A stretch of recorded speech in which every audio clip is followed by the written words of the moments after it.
Bienvenue, Padawan, dans les récits légendaires. Nous poursuivons aujourd'hui l'histoire de Zayn Karrik. Accusé d'être l'assassin d'une cohorte d'apprentis Jedi, le jeune Padawan était innocent.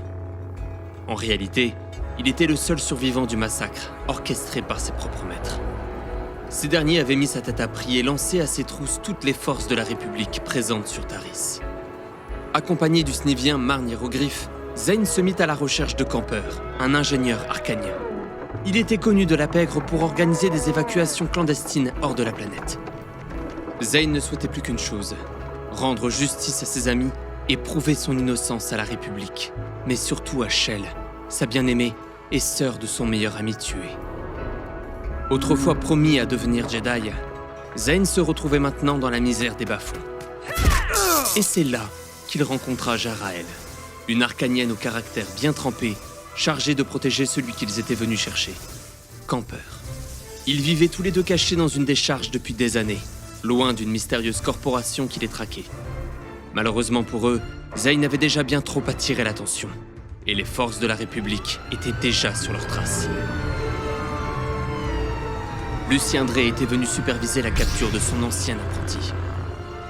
Pris au piège, les fugitifs n'eurent d'autre choix que d'embarquer à bord du dernier recours, le vaisseau de Camper. Malgré son piteux état, l'appareil parvint à quitter Taris avant d'entrer en hyperespace, vers une destination inconnue. Zayn était maintenant hors de danger, mais il se retrouvait embarqué avec 3 compagnons qu'il connaissait à peine, à bord d'une véritable épave. Jarael reprochait à Zayn d'avoir mis Camper en danger, car tout ce stress avait fortement affaibli le vieil arcanien. Malgré son caractère explosif, Jarael veillait sur Camper avec tendresse, comme une fille sur son père. Marn Hiérogryphe, lui, était ravi.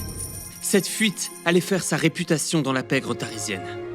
De quoi agacer Jarael, embarqué contre son gré.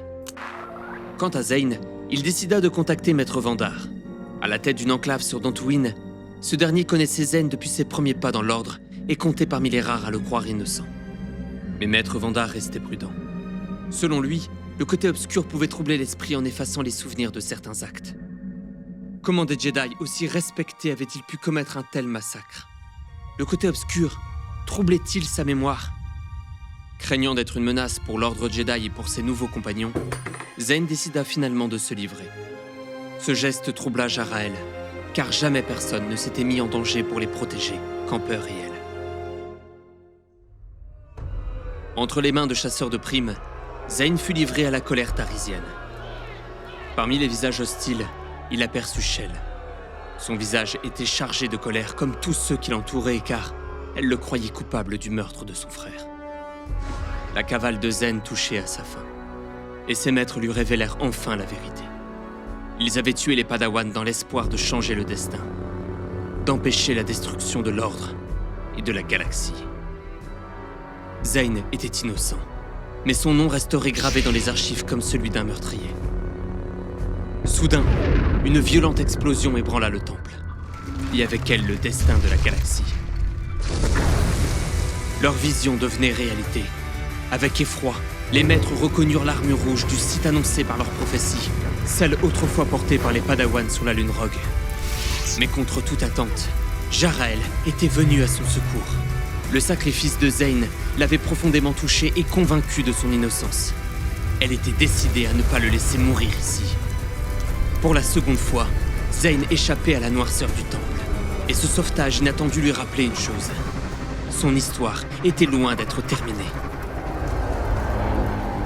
Le Padawan déchu adressa un dernier regard à Lucien Drey. Et pour la première fois, le maître comprit que son ancien élève était désormais prêt à lui faire face. À bord du dernier recours, au milieu de cette improbable bande de fugitifs, Zayn avait trouvé de nouveaux amis. Mais avant de poursuivre sa route, il adressa un dernier message au temple de Taris. Maître, j'ai maintenant un but. La justice. Pour moi, pour mes amis, un jour l'un de vous avouera et me réhabilitera. Et pour m'en assurer, je vous traquerai l'un après l'autre. Ne me cherchez pas, Lucien, parce que moi je vous trouverai. Et si je finis par détruire l'ordre Jedi, rappelez-vous seulement ceci. C'est vous qui avez commencé. En voulant changer le cours des choses par le plus odieux des crimes, les maîtres n'ont-ils pas eux-mêmes nourri le côté obscur qu'ils cherchaient tant à combattre? La fin justifie-t-elle les moyens? Et finalement, peut-on vraiment échapper à son destin?